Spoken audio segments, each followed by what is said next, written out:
Hey guys, this is Brandon O'Reilly, and today I want to talk about your self image, how it plays a major role in the way you obey God and in the way you approach life, how you interact with people, how you speak, as it has a lot to do with your self image.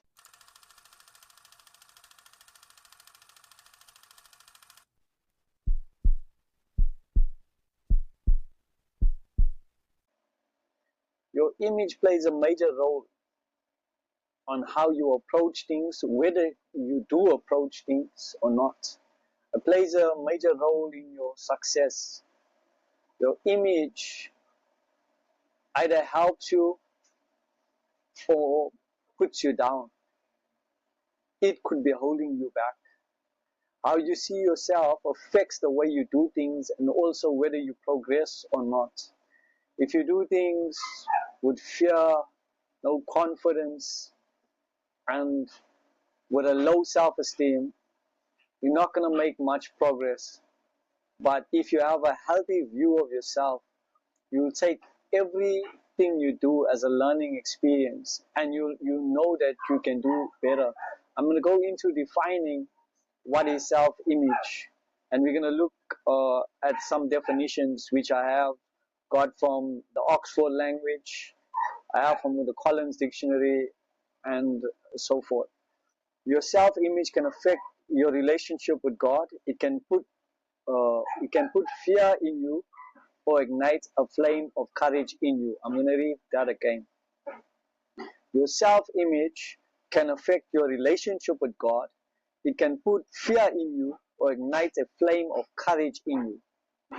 There's a lot of stories in the Bible where people's image put fear in them. And I'm going to go into that. I'll read some scripture for you. What image do you have about yourself? Is it the right one, or do you need to change the way you see yourself? So take a look at yourself and see if you need to change the way you see yourself. Because the way you see yourself has a lot to do with the way you approach things and whether or not you try things. It has a lot to do with how you also interact with people. Because if you see yourself as low, inferior, you will present yourself in that way when you're talking to people. You will feel like you're not good enough to be in the presence of certain people. And let's face it, we are all the same, no matter what our positions are, our titles are. We are all the same in God's eyes. Yes, there are different roles and different positions, but we must never look at ourselves as superior or inferior to each other, because we are all the same. And the minute we see ourselves in a healthy self-image, we have a healthy self-image about ourselves, is the minute we approach life the way we should, the way God intended us to approach life. Now, first, let's see the definition of what is self-image. Okay, it's a noun. The idea one has of one's ability, appearance, and personality. This is from the Oxford language.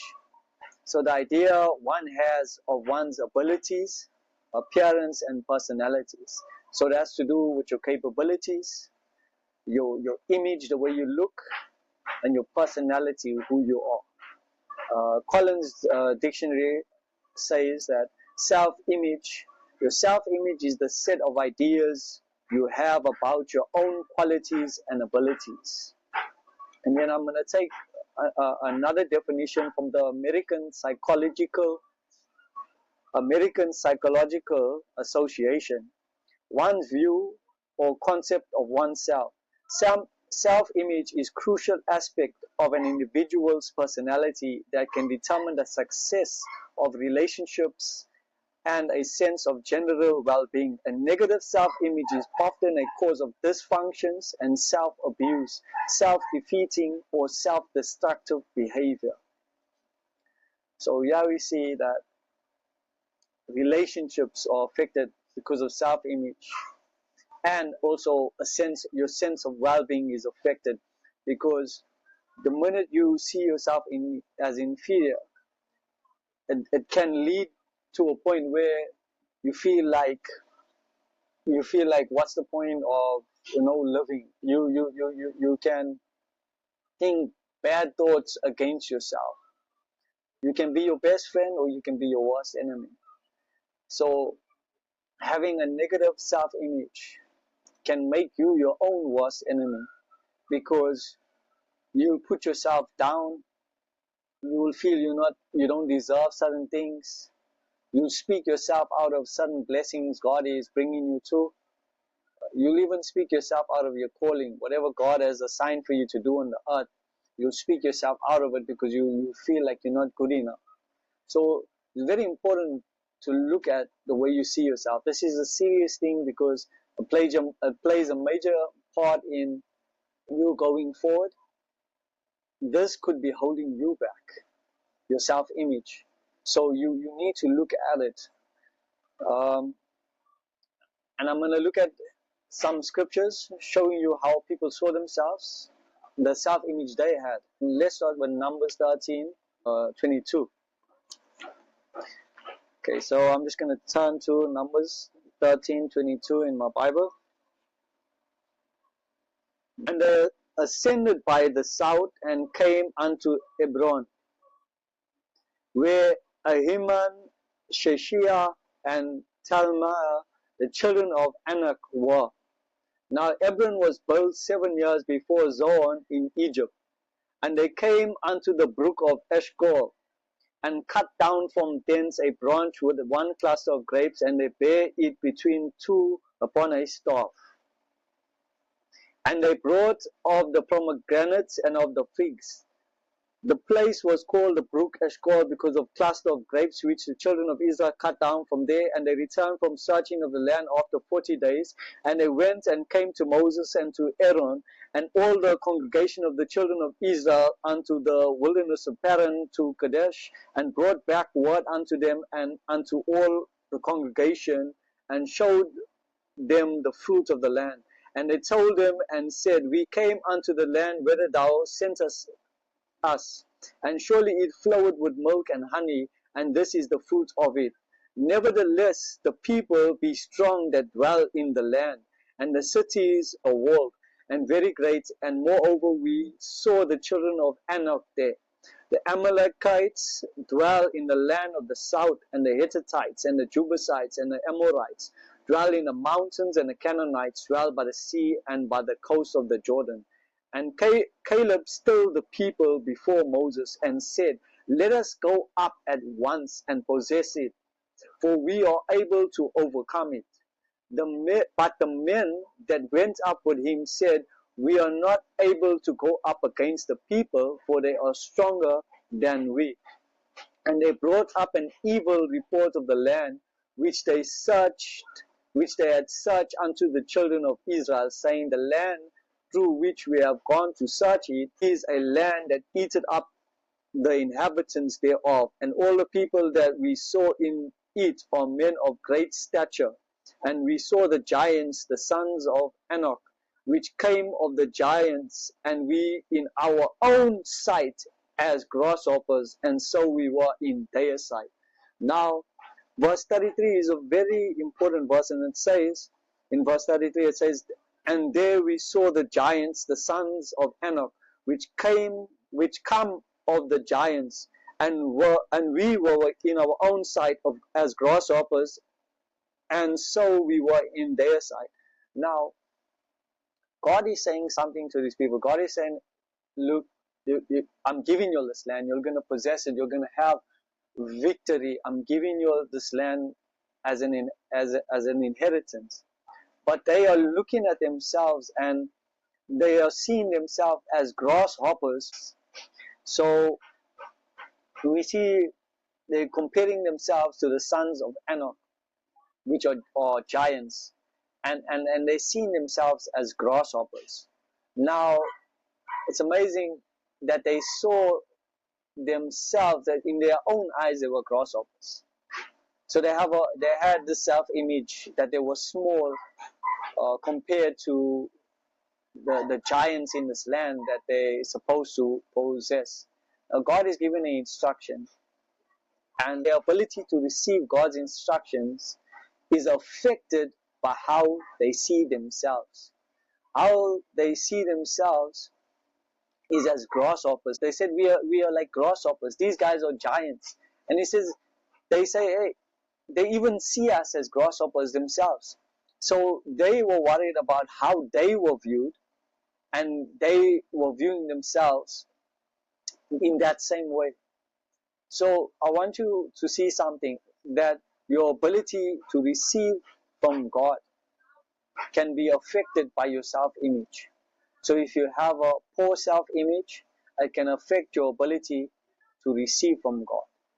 Because a poor self-image brings fear.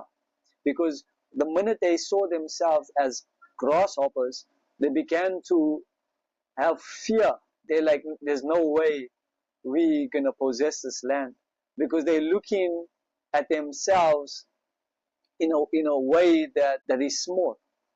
So, when God is speaking and God says something, you have to see yourself the way He sees you, and you have to believe in what He says you can do. So if God is saying you can possess this land, you have to believe that. Now, I want to read another scripture, which is 1 Samuel. Okay. 1 Samuel 15, verse 17. And Samuel said, when thou wast little in thine own sight, was thou not made the head of the tribes of Israel, and the Lord anointed thee king over Israel? Now Samuel is talking to Saul, and Samuel is saying to Saul, when you were little in your own sight, is it not God who made you the head of Israel and anointed you to be king? So Saul had this inferiority complex. He saw himself as small. And Samuel is addressing his self-image. And Samuel is saying, hey, look, God has anointed you. He's made you bigger than what you thought you were. In actual fact, God sees you as bigger than that inferiority complex you might have. And I want you to see that the image that he had a fear. There was a connection of fear in that self-image. I want to read verse 24. It says, and Saul said unto Samuel, I have sinned, for I have transgressed the commandment of the Lord and thy words, because I feared the people and obeyed their voice. Now why would Saul's fear of the people lead him to a trap, and led him to a trap of disobeying God? And Samuel is addressing his image. Now, Saul is giving a reason for his disobedience as a link to fear. But when Samuel addresses him, he addresses the image that he had about himself. So I want you to think about that. I want you to think about Samuel is addressing Saul, and he's speaking about him, seeing himself as small, although you are little in your own sight. And then Saul giving a reason as to why he said, and it was linked to fear. So yeah, we see Samuel he was addressing an image, and then we see Saul linking his disobedience to fear. But I want you to think about that. Alright, let's look at Exodus. Exodus.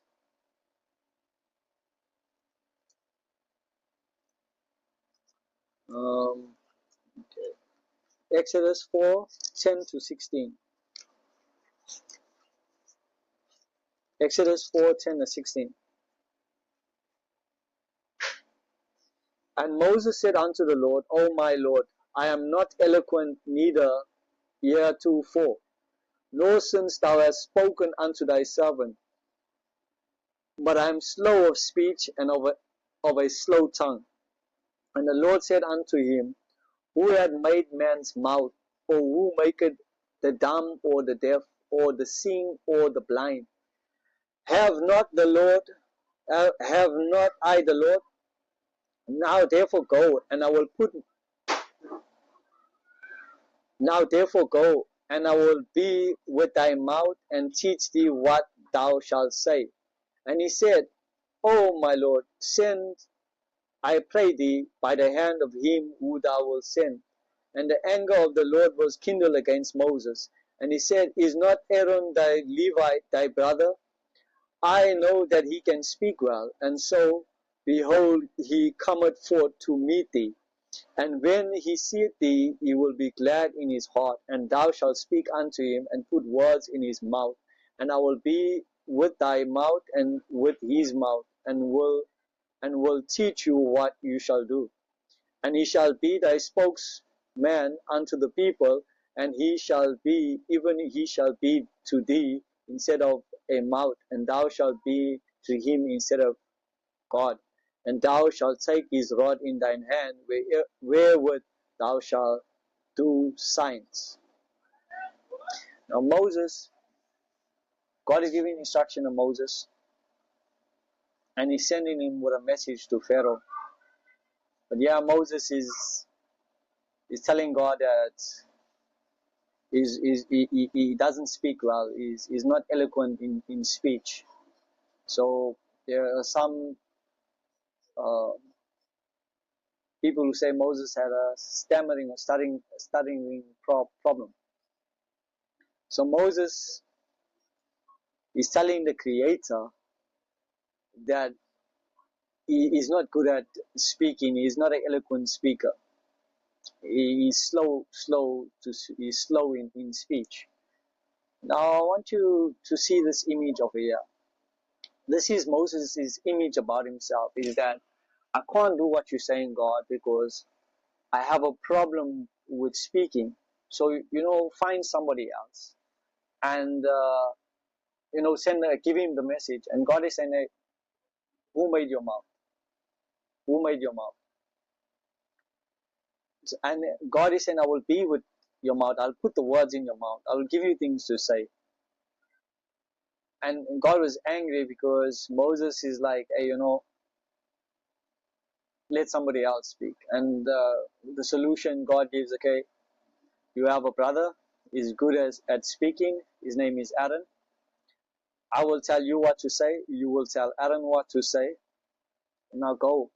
And God gave him the message to speak to Pharaoh, which was to release Israel. So Moses went with the message to let God's people go. Basically, he was telling Pharaoh. But yeah, Moses has an inferiority complex about his speech. And so his solution is to send somebody else. And God is saying, I made your mouth. I will give you the power to speak the way I want you to speak. And today, if God tells you to do something, whether he lays it on your heart or however he lets it known to you to do that thing,